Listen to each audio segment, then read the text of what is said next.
En décembre 2023, les dirigeants ont arrangé que je sois responsable du travail d'abreuvement de quelques églises. Le frère Linrai en était le superviseur.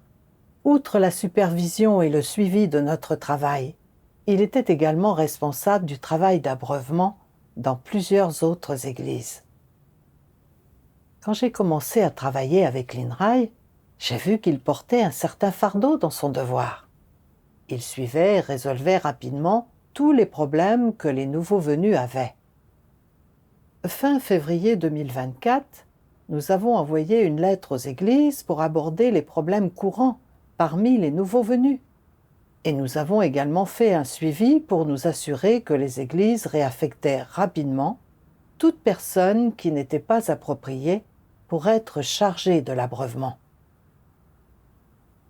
Par la suite, j'ai découvert que non seulement l'INRAE n'avait pas suivi notre mise en œuvre du travail, mais qu'il n'avait pas non plus fait de suivi auprès des églises, dont il était responsable, et que les personnes chargées de l'abreuvement n'avaient pas été réaffectées à temps.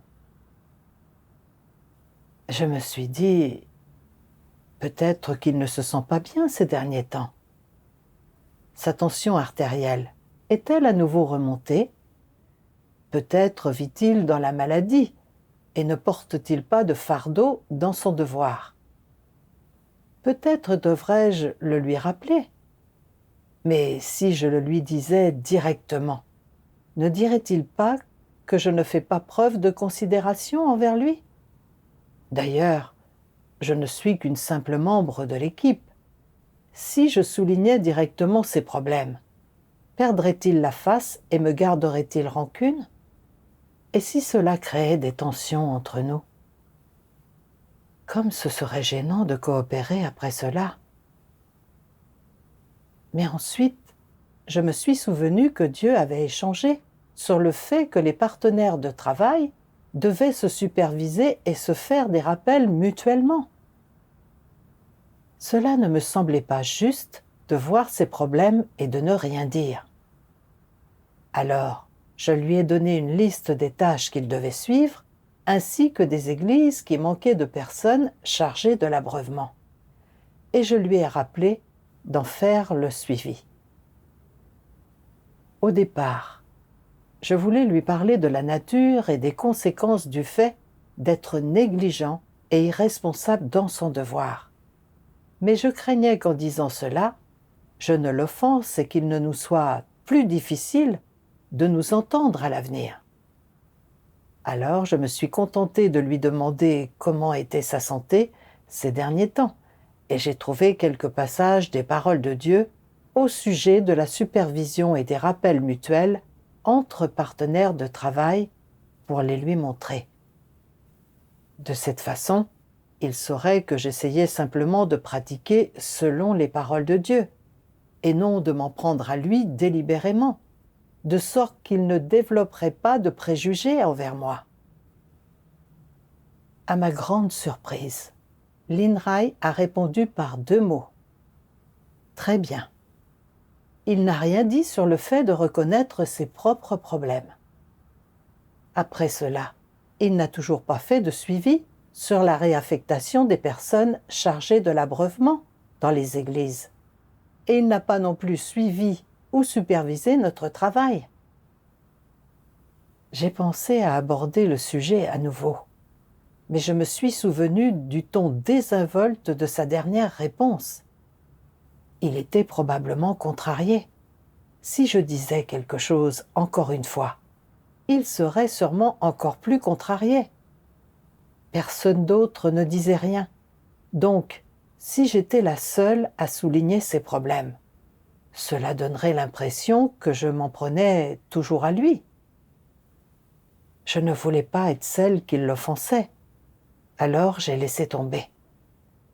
Plus tard, en raison des arrestations de chrétiens par le PCC, certaines des personnes chargées de l'abreuvement dans les églises dont j'étais responsable ont dû se cacher à cause des risques pour la sécurité, et d'autres, qui n'étaient pas appropriés, devaient être réaffectés. Mais nous n'arrivions pas à trouver des personnes appropriées pour prendre la relève, ce qui affectait le travail. En réfléchissant et en faisant le bilan, j'ai vu que c'était parce que nous ne nous étions généralement pas concentrés sur le fait de cultiver des gens. Alors j'ai écrit une lettre aux églises concernant ce problème, demandant aux dirigeants et aux ouvriers de se concentrer sur le fait de cultiver des gens afin qu'ils puissent rectifier cet écart en temps opportun. Puis je l'ai transmise à l'INRAE et à notre partenaire, la sœur Wandan, pour qu'ils vérifient s'il y avait des problèmes ou des lacunes, afin qu'ils puissent y apporter tout ajout et toute amélioration nécessaire avant de l'envoyer aux églises. Je leur ai aussi rappelé de répondre rapidement pour éviter de retarder le travail. Mais quelques jours ont passé et l'INRAE n'avait toujours pas répondu. Je me suis dit, qu'est-ce qu'il a? Il ne fait pas de suivi sur le travail consistant à cultiver des gens, et maintenant que la lettre est écrite, il ne veut même pas donner son avis. Devons-nous envoyer cette lettre ou non? Si nous ne le faisons pas, le travail sera retardé. Mais si nous le faisons, que se passera-t-il si quelque chose dans cette lettre est inapproprié et provoque une perturbation? Je voulais lui écrire pour lui demander ce qu'il pensait et pourquoi il n'avait toujours pas répondu. Mais je me suis souvenu qu'il n'avait pas été très réceptif à mes suggestions la dernière fois. Je craignais que le fait de souligner ses problèmes à nouveau ne le contrarie davantage et que notre relation ne devienne difficile à l'avenir. Alors je n'ai rien demandé. Plus tard, Wandan a répondu que la lettre était bien. Donc, pour éviter de retarder le travail, nous l'avons envoyée. Peu de temps après, les arrestations du PCC se sont intensifiées. Ils ont utilisé diverses méthodes pour traquer et arrêter les croyants, et ont même commencé à répandre les mêmes vieilles rumeurs fabriquées de toutes pièces pour induire les gens en erreur. Nous avons échangé avec les nouveaux venus sur la vérité concernant l'aspect du discernement et sur la vérité relative aux visions. Et la plupart d'entre eux ont acquis la capacité de discerner certaines de ces rumeurs infondées. Je me suis dit, je me demande si les personnes chargées de l'abreuvement dans les autres églises ont échangé avec les nouveaux venus sur la vérité concernant l'aspect du discernement au sujet de ces rumeurs infondées. Les nouveaux venus ont-ils un quelconque discernement à leur sujet? Alors j'ai écrit à l'INRAE pour lui suggérer de demander aux personnes chargées de l'abreuvement, sous sa supervision, de vérifier la capacité des nouveaux venus à discerner les rumeurs infondées. Si certains d'entre eux ne comprenaient pas, elles devaient rapidement échanger sur la vérité relative aux visions, pour éviter qu'ils ne soient induits en erreur par les rumeurs infondées et souffrent de pertes dans leur vie.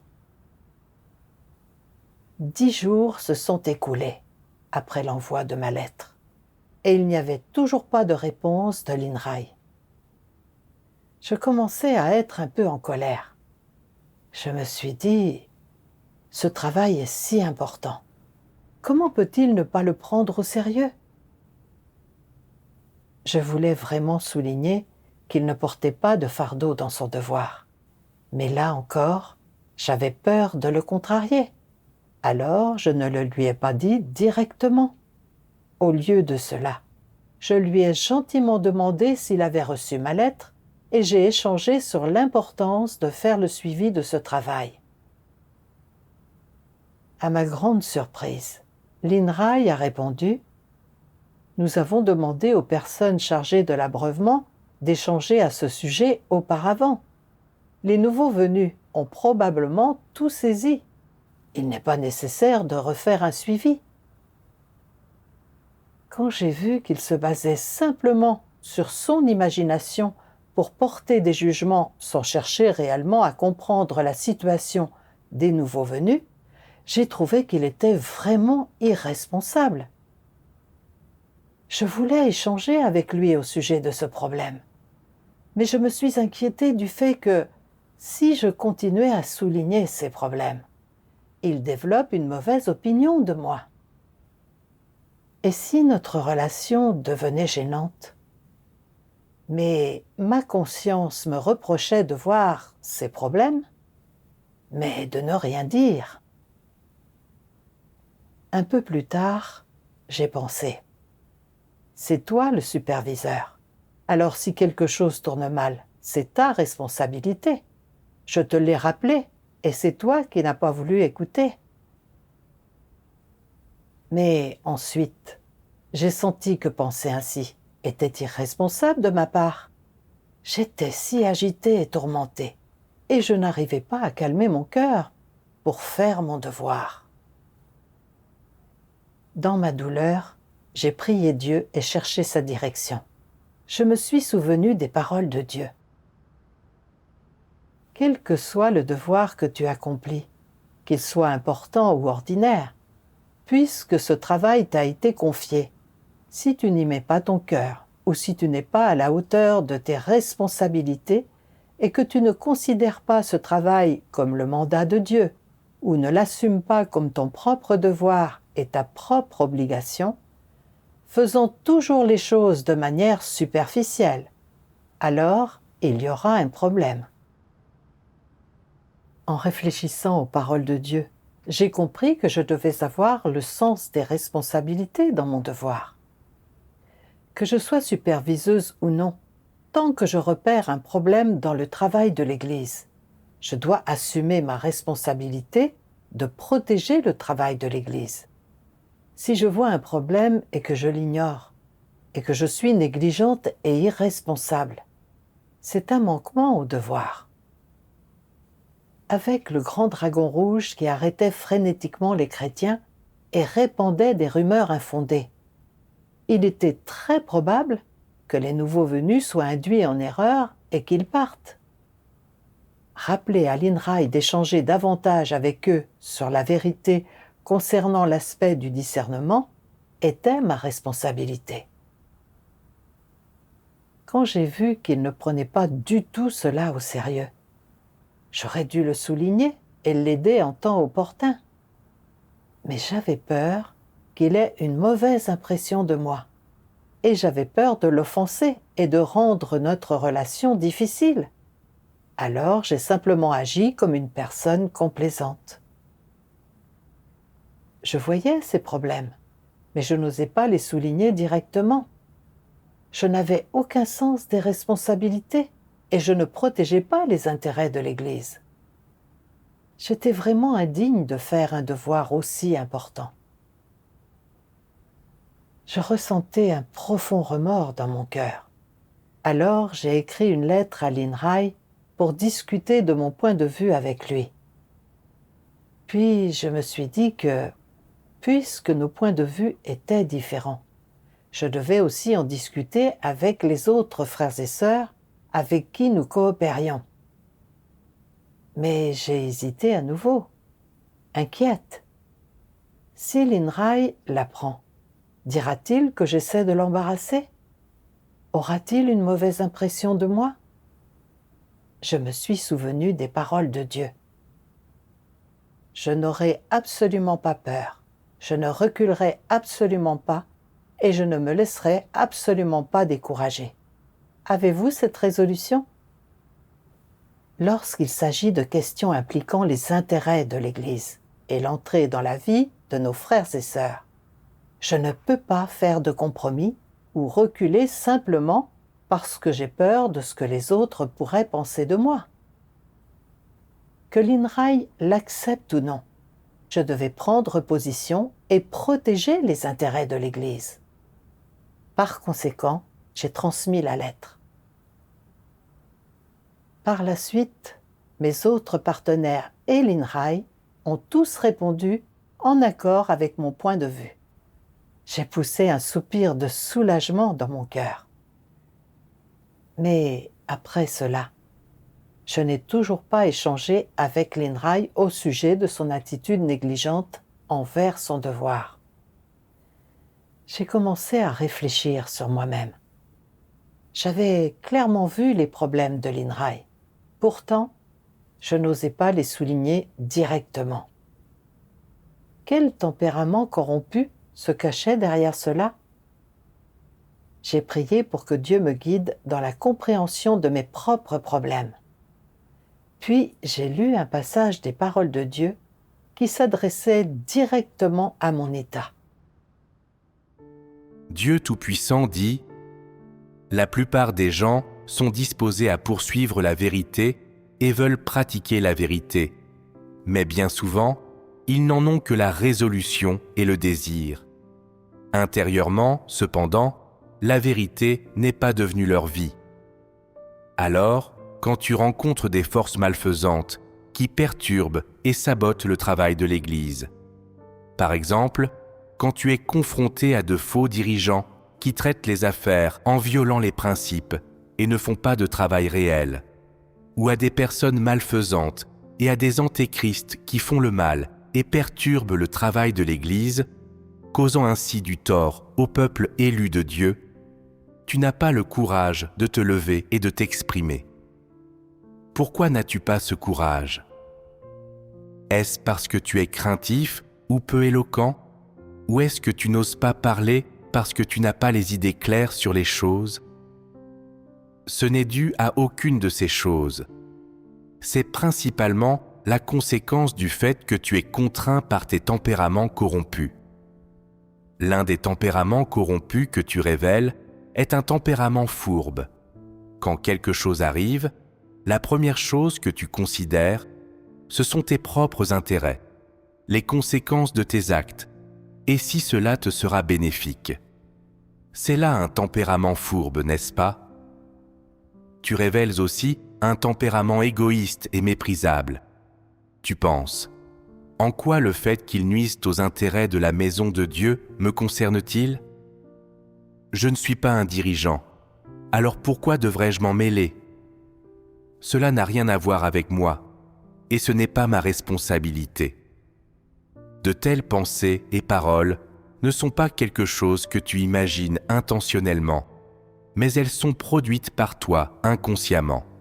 Ce sont les tempéraments corrompus que les gens révèlent lorsqu'ils rencontrent un problème. Ces tempéraments corrompus gouvernent tes pensées. Tu es pieds et poings liés par eux et ils contrôlent ce que tu dis. Dans ton cœur, tu veux te lever et parler, mais tu as des appréhensions.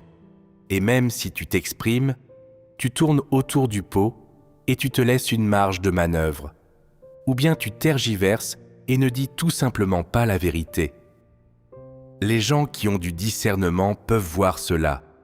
Et en réalité, tu sais aussi dans ton cœur que tu n'as pas dit tout ce que tu aurais dû, que tu n'as pas obtenu de résultat, que tu as simplement fait les choses pour la forme, et que le problème n'a pas été résolu. Tu ne t'es pas acquitté de ta responsabilité. Pourtant, tu dis avec effronterie que tu l'as fait, ou tu prétends que tu ne voyais pas les choses clairement à ce moment-là. Ces affirmations correspondent-elles aux faits? Est-ce vraiment ce que tu penses? N'es-tu pas complètement sous le contrôle de tes tempéraments sataniques? Dieu expose que les gens vivent selon leur tempérament corrompu, égoïste et fourbe. Quand ils voient quelqu'un faire quelque chose qui viole les principes, ils n'osent pas le souligner, ne considérant que leurs propres intérêts et ne protégeant pas du tout le travail de l'Église. Certaines personnes, même quand elles soulignent le problème de l'autre, tournent autour du pot et minimisent la chose pour éviter de l'offenser. Elles n'en vont pas au cœur du problème, donc même si elles disent quelque chose, cela n'a aucun effet. Ce que les paroles de Dieu exposaient était exactement mon état. Durant cette période, j'avais clairement vu que l'INRAE ne faisait pas de suivi ou ne supervisait pas le travail, et qu'il était irresponsable et ne portait aucun fardeau dans son devoir. Cela avait déjà retardé le travail d'abreuvement et l'entrée dans la vie des nouveaux venus. J'aurais dû le souligner pour l'aider à redresser la situation, dès que possible. Mais j'avais peur de blesser sa fierté et de gâcher notre relation, ce qui rendrait les choses difficiles entre nous par la suite. Alors, je n'ai fait que lister les tâches qu'il devait suivre, mais je n'ai jamais échangé sur la nature et les conséquences de la négligence dans son devoir, ni disséqué cela. Plus tard, j'ai découvert que l'INRAE ne se concentrait pas sur le fait de cultiver des gens, et qu'il ne vérifiait pas non plus réellement si les nouveaux venus pouvaient discerner les rumeurs infondées, répandues par le grand dragon rouge. Il agissait simplement en se basant sur ses propres notions et son imagination, et il ne faisait pas du tout de travail concret. Je voulais l'exposer comme étant irresponsable et ne portant aucun fardeau dans son devoir. Mais là encore, je craignais que le fait de souligner ses problèmes à maintes reprises ne blesse sa fierté et ne l'embarrasse. S'il développait des préjugés envers moi, comme les choses seraient gênantes entre nous. Pour éviter de l'offenser, j'ai choisi le silence une fois de plus, en me réconfortant même avec cette pensée. J'ai déjà dit ce qu'il fallait dire. C'est de sa faute s'il n'accepte pas mes suggestions. Si un problème survient, c'est sa responsabilité, pas la mienne. Mais en réalité, bien que j'ai soulevé quelques problèmes dans le travail avec lui, je n'avais jamais souligné la nature et les conséquences du fait de faire son devoir d'une telle manière. En conséquence, l'INRAE ne comprenait pas ses propres problèmes et ne changeait pas, et les problèmes dans le travail d'abreuvement restaient non résolus. Je me contentais de faire les choses pour la forme, sans obtenir aucun effet concret. Quand j'ai vu que le travail d'abreuvement était inefficace, au lieu de réfléchir à la manière de résoudre les problèmes et de protéger le travail de l'Église, j'ai fait des compromis à maintes reprises et j'ai cédé pour préserver ma relation avec l'INRAE. Je n'énonçais pas clairement les problèmes, même si cela impliquait de retarder encore et encore le travail de l'Église. Je préservais ma relation avec lui aux dépens des intérêts de l'Église. Par essence, je me rangeais du côté de Satan et je perturbais le travail de l'Église. J'étais si égoïste, méprisable, fuyante et fourbe. Plus tard, j'ai lu un passage des paroles de Dieu et j'ai acquis une meilleure compréhension de mes propres problèmes. Dieu Tout-Puissant dit « Dans les philosophies des relations mondaines, un précepte dit « Ne pas parler des défauts de bons amis engendre une longue et bonne amitié. » Cela signifie que, pour préserver cette bonne amitié, il faut garder le silence sur les problèmes de son ami, même si on les voit clairement. Les gens respectent le principe selon lequel il ne faut pas frapper les gens au visage, ni critiquer leurs défauts. Ils se trompent les uns les autres, se dissimulent des choses les uns aux autres et manigancent les uns contre les autres. Même s'ils savent tout à fait clairement quel genre de personne est l'autre, ils ne le disent pas ouvertement, mais emploient des méthodes pleines de ruses pour préserver leur relation. Pourquoi voudrait-on préserver une telle relation ? Il s'agit de ne pas vouloir se faire d'ennemis dans cette société, au sein de son groupe, ce qui reviendrait à s'exposer souvent à des situations dangereuses. Sachant que quelqu'un deviendra ton ennemi et te fera du mal une fois que tu auras critiqué ses défauts ou que tu l'auras blessé, et que tu ne souhaites pas te mettre dans une telle situation, tu emploies le précepte des philosophies des relations mondaines qui s'énonce ainsi. Si vous frappez les autres, ne les frappez pas au visage. Si vous critiquez les autres, ne critiquez pas leurs défauts. À la lumière de cela, si deux personnes entretiennent une telle relation, peut-on les considérer comme de vrais amis ? Ce ne sont pas de vrais amis, et encore moins des confidents. Alors, de quel genre de relation s'agit-il exactement ? N'est-ce pas une relation sociale élémentaire ? Dans le cadre d'une telle relation sociale, les gens ne peuvent pas se livrer à des discussions à cœur ouvert, ni avoir des liens profonds, ni parler de tout ce dont ils souhaitent parler. Ils ne peuvent pas exprimer ce qu'ils ont sur le cœur, parler des problèmes qu'ils voient chez les autres, ou dire des paroles qui profiteraient aux autres. Au lieu de cela, ils choisissent des choses gentilles à dire pour s'attirer les faveurs des autres.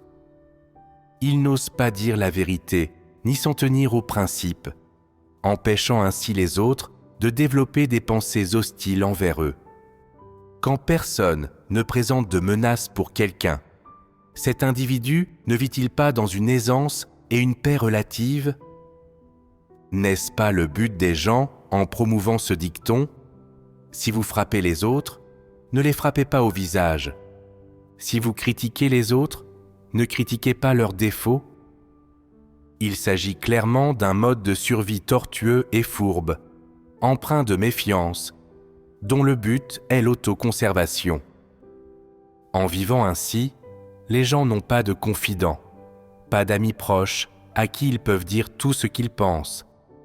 Entre les individus, il n'y a que méfiance mutuelle, exploitation mutuelle et intrigue mutuelle, chacun prenant dans la relation ce dont il a besoin. N'est-ce pas ? À la base, le dicton « Si vous frappez les autres, ne les frappez pas au visage. Si vous critiquez les autres, ne critiquez pas leurs défauts » vise à éviter d'offenser les autres et de se faire des ennemis, à se protéger en ne faisant de mal à personne. Il s'agit d'une tactique et d'une méthode qu'on adopte pour éviter d'être blessé. Quand on examine les multiples facettes de l'essence de cette exigence vis-à-vis de la conduite morale des gens, si vous frappez les autres, ne les frappez pas au visage. Si vous critiquez les autres, ne critiquez pas leurs défauts. Celle-ci est-elle une noble exigence ? Est-elle positive ? Non. Alors qu'est-ce que cela enseigne aux gens ? Que tu ne dois pas offenser ni blesser qui que ce soit, sinon c'est toi qui finiras par être blessé. Et aussi que tu ne dois faire confiance à personne. Si tu blesses l'un de tes bons amis, cette amitié commencera doucement à changer. Il cessera d'être ton bon ami familier pour devenir un étranger ou un ennemi. Quel problème ce type d'enseignement peut-il réellement résoudre ? Même si, en agissant ainsi, tu ne te fais pas d'ennemis et que tu en perds quelques-uns, est-ce que cela amènera les gens à t'admirer, à t'approuver et à te garder toujours comme ami ? Est-ce que cela respecte pleinement la norme de conduite morale ? Ce n'est rien qu'une philosophie des relations mondaines, tout au plus. Après avoir lu les paroles de Dieu, j'ai compris que j'avais pris les philosophies sataniques des relations mondaines, comme ne pas parler des défauts de bons amis, engendre une longue et bonne amitié. Si vous frappez les autres, ne les frappez pas au visage. Si vous critiquez les autres, ne critiquez pas leurs défauts comme principe de conduite personnelle. Je croyais que, pour m'entendre avec les autres, je devais apprendre à me protéger. Je pensais que souligner les problèmes de quelqu'un pouvait facilement l'offenser et me créer des ennemis. Donc, même si je voyais un problème, je ne l'énonçais pas clairement. De cette façon, je ne nuirais pas à notre relation, ni ne me causerais d'ennui. Il s'est avéré que ce que je suivais, c'étaient les moyens de survie fuyants et fourbes et les philosophies des relations mondaines que Satan inculque aux gens. En vivant selon ces philosophies des relations mondaines, les gens ne peuvent pas s'ouvrir les uns aux autres. Ils sont toujours sur leur garde, devenant de plus en plus faux, fuyants et fourbes. Je savais pertinemment que l'INRAE avait déjà retardé le travail de l'Église en étant négligent et en ne faisant pas un travail concret, et que j'aurais dû souligner clairement ses problèmes pour l'aider à se connaître lui-même. Mais j'avais peur de blesser sa fierté, de l'embarrasser, de l'offenser et de gâcher notre relation. Alors, j'ai choisi de faire des compromis et de reculer. En apparence, il semblait que je l'aidais à sauver la face et à préserver la paix. Mais je ne l'aidais pas sincèrement et véritablement. Non seulement cela n'était d'aucun bénéfice pour son entrée dans la vie, mais pire encore, cela a retardé le travail d'abreuvement. Dieu exige que nous soyons ouverts et honnêtes dans la façon dont nous traitons nos frères et sœurs. Quand nous découvrons un problème chez quelqu'un, nous devons le souligner et échanger pour l'aider avec un cœur aimant. Même s'il ne peut pas l'accepter sur le moment, tant qu'il s'agit de quelqu'un qui accepte la vérité. Il cherchera et réfléchira sur lui-même plus tard. S'il continue à refuser, après qu'on le lui a souligné, nous devons le signaler aux dirigeants dès que possible, pour éviter de nuire au travail de l'Église. C'est ce qu'une personne dotée de conscience et de raison devrait faire, et c'est le sens de la justice qu'une personne devrait posséder. Dieu aime les gens honnêtes et droits, et déteste les gens fourbes. Si je continuais à être une personne complaisante, à adopter une approche du juste milieu, je serais détesté et éliminé par Dieu. En réalisant cela, j'ai ressenti une peur persistante. J'ai aussi prié Dieu, prête à me repentir et à ne plus vivre selon mon tempérament corrompu. Plus tard, j'ai trouvé un chemin de pratique dans les paroles de Dieu et j'ai gagné de la clarté dans mon cœur. Dieu Tout-Puissant dit « Parfois, l'harmonie suppose de la patience et de la tolérance, mais cela suppose aussi le fait de maintenir sa position et de s'en tenir à des principes. L'harmonie ne signifie pas arrondir les angles, ou essayer d'être une personne complaisante, ou adopter une approche de compromis, et cela ne signifie certainement pas s'attirer les bonnes grâces de quelqu'un. Ce sont des principes. Une fois que tu as saisi ces principes, sans t'en rendre compte, tes paroles et actions s'aligneront sur les intentions de Dieu. Tu auras des principes dans ta façon de traiter les gens et deviendras capable de traiter les autres équitablement. De cette façon, tu seras capable de t'entendre amicalement avec les frères et sœurs et il sera facile d'atteindre l'unité. Si tu as l'intention et le point de vue d'une personne complaisante, alors, dans tous les domaines, tu ne pratiqueras pas la vérité et ne t'en tiendras pas aux principes, et donc tu échoueras et tomberas toujours. Si tu ne t'éveilles pas et ne cherches jamais la vérité, alors tu es un incrédule et tu ne gagneras jamais la vérité et la vie. Que devrais-tu faire alors ?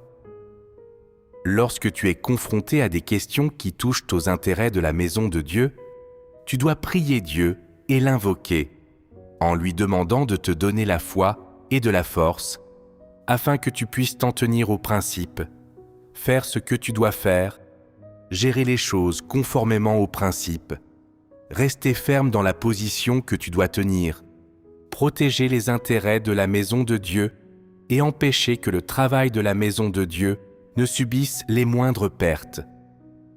Si tu es capable de te rebeller contre tes intérêts personnels, ton orgueil et ton point de vue de personne complaisante, et si tu fais ce que tu dois faire avec un cœur honnête et sans partage, alors tu auras vaincu Satan et gagné cet aspect de la vérité.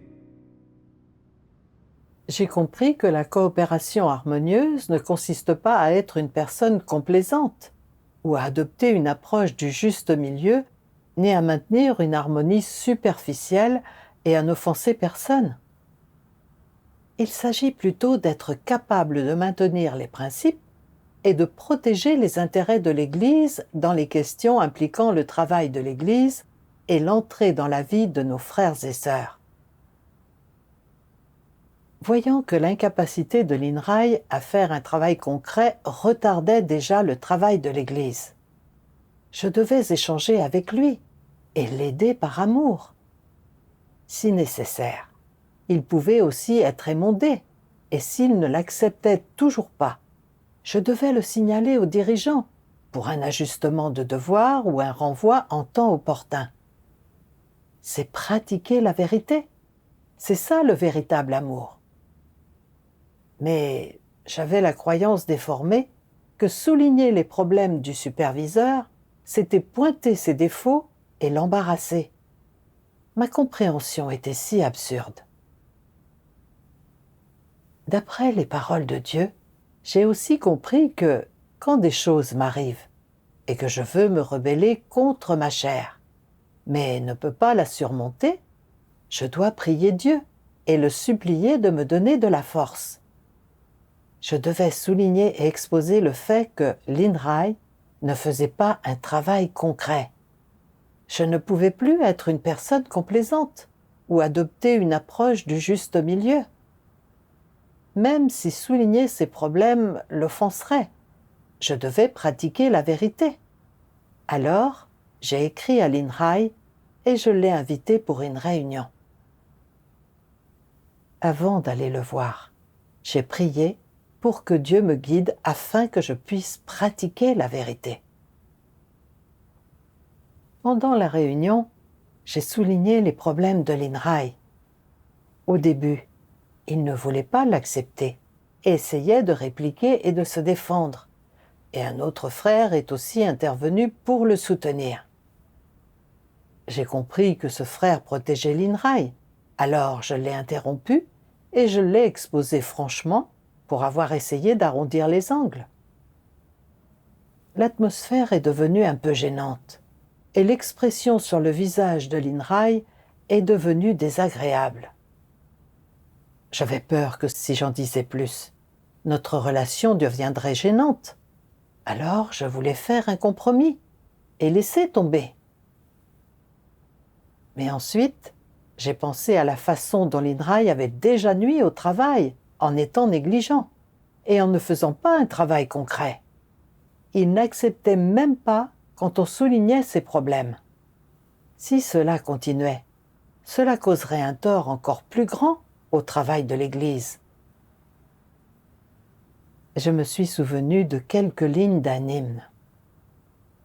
Dans l'Église, restez ferme dans votre témoignage à moi et attachez-vous à la vérité.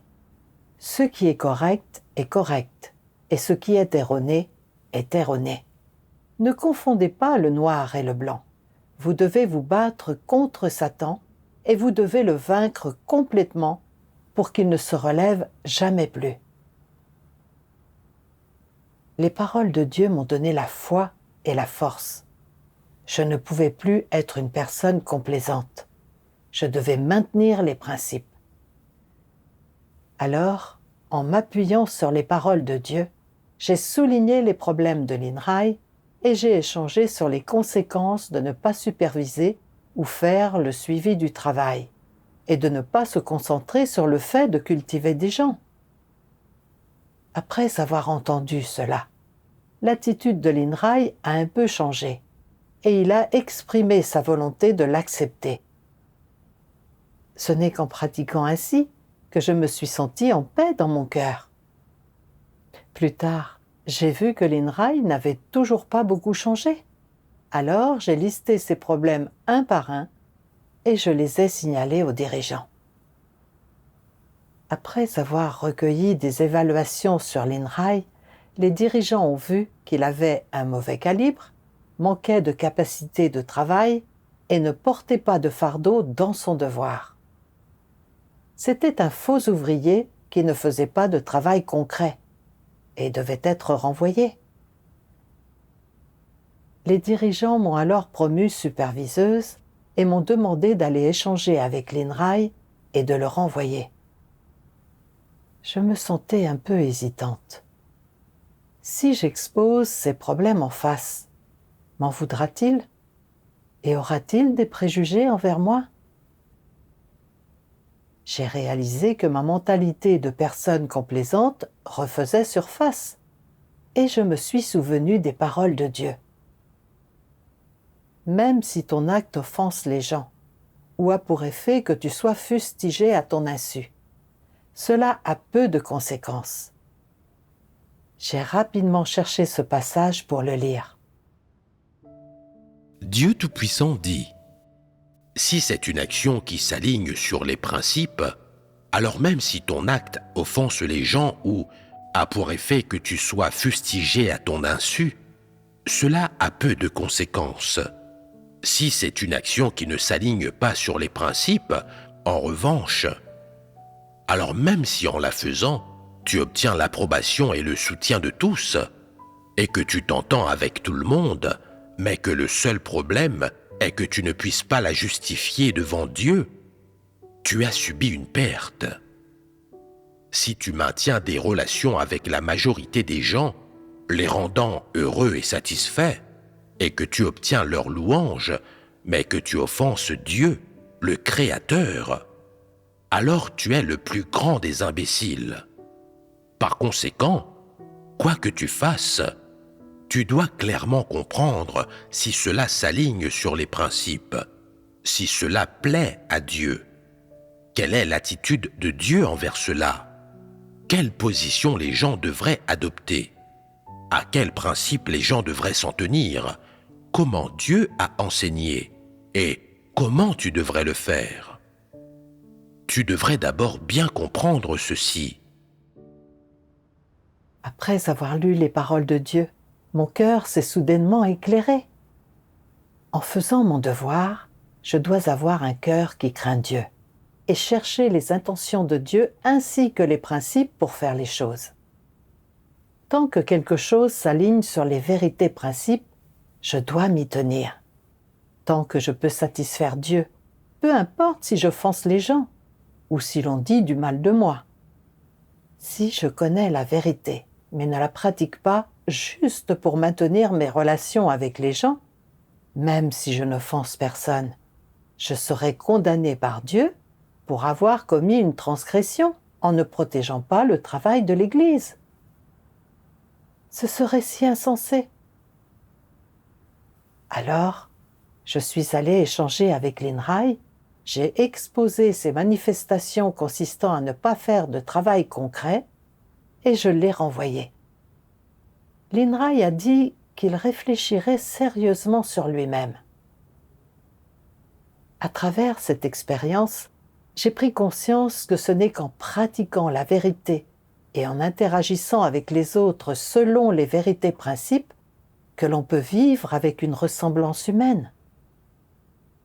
Désormais, je ne peux plus être une personne complaisante, nuisant aux autres et à moi-même.